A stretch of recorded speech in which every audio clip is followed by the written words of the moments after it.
हमारी जो माइशत है, कभी पाकिस्तान की माइशत को ये चैलेंज नहीं है जो आज वो फेस कर रही है।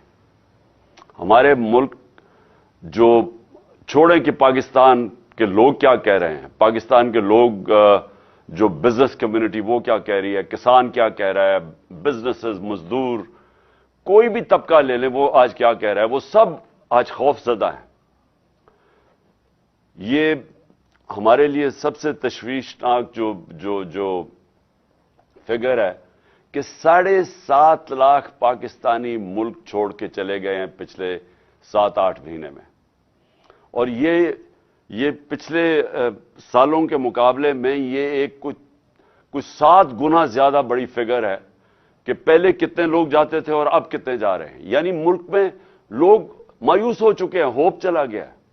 ये जो 7 महीने में पाकिस्तान से हुआ है। और क्या हुआ है, जंगल का कानून हुआ है पाकिस्तान में। और मैं, क्योंकि रिस्पेक्टेड लॉयर्स बैठे हुए मेरे सामने, मैं आप सब के लिए यह कहना चाहता हूं कि ये आपकी सबसे बड़ी जिम्मेदारी है आज, क्योंकि रूल ऑफ लॉ को अपहोल्ड करता है पाकिस्तान की लीगल कम्युनिटी, जुडिशरी और वकील। सिर्फ आप एक चीज देख लें कि जिस तरह वो लोग जिनके ऊपर पुराने केसेस करप्शन के बने हुए थे, हमारे दौर के नहीं बने हुए थे केसेस।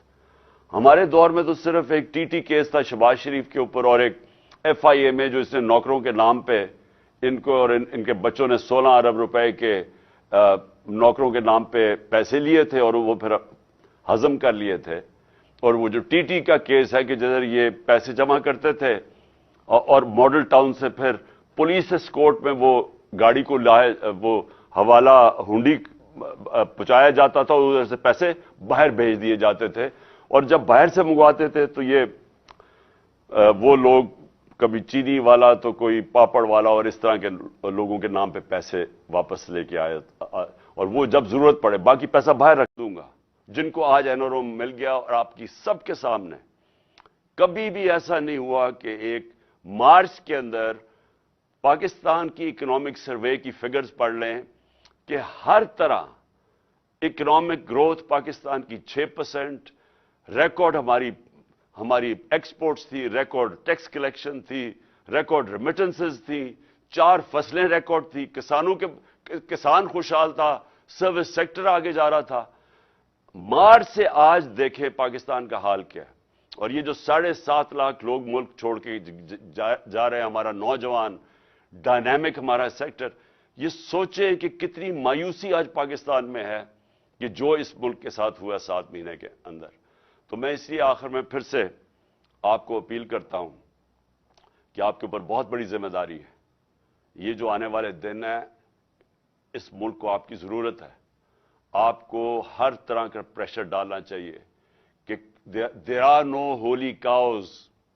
ये जो एक अपने आप को कानून के ऊपर लोग बैठा देते हैं और वो सामने हमारे मुल्क के अंदर मजाक होता है।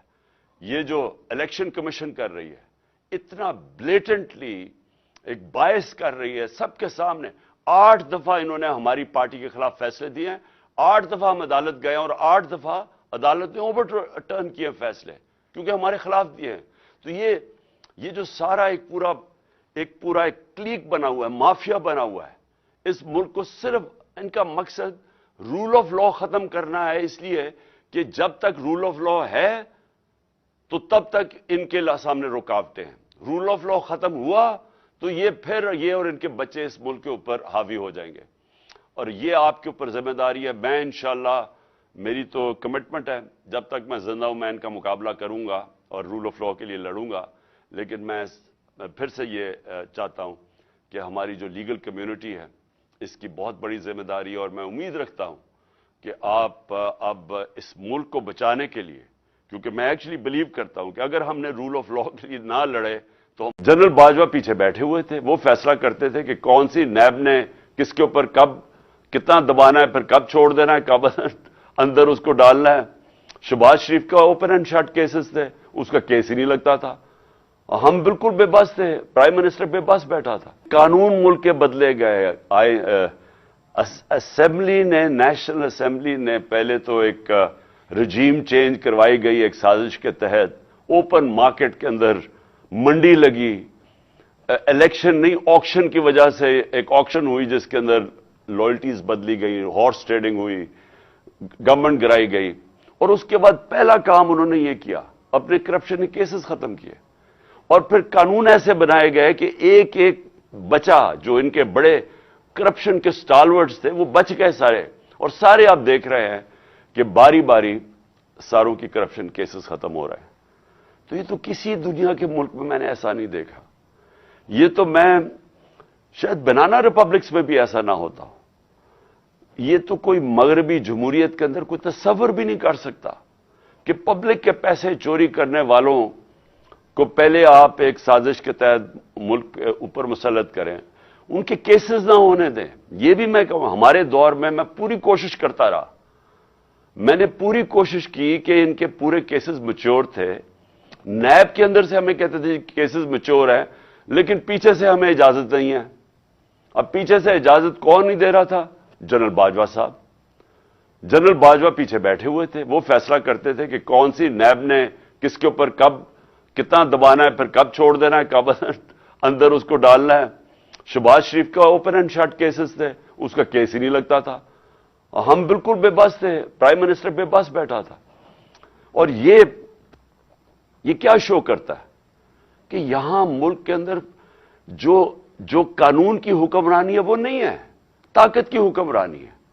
اور یہ اس سے صرف یہی نہیں ہے کہ اس وقت ملک کے وہ بڑے بڑے کرمنلز باہر پھر رہے ہیں اور ملک کے اوپر بیٹھے ہوئے اور فیصلے کر رہے ہیں, اپنے کیسز بھی بچا رہے ہیں, اور ملک کی اکانومی نیچے چلی گئی اور یہ اوپر ان کی سارے کیسز معاف ہو گئے ہیں اور باقی بھی بیٹھے ہوئے آنے کے لیے. یہ کسی بھی ڈیموکریٹک سوسائٹی میں, آج اگر آپ چائنا کو کہتے ہیں چلیے جی چائنا, مغرب کہتا ہے کہ وہ ڈیموکریٹک سوسائٹی نہیں ہے, لیکن پریزیڈنٹ شی جن پنگ نے 450 وزیروں کو 7-8 سالوں کے اندر اس نے جیلوں میں ڈالا کرپشن پہ.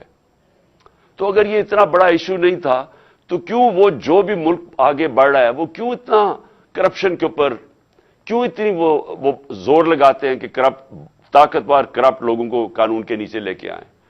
کیونکہ یہی ایک سکسیس ہوتا ہے ایک معاشرے کی, جس کو لیول پلینگ فیلڈ کہتے ہیں.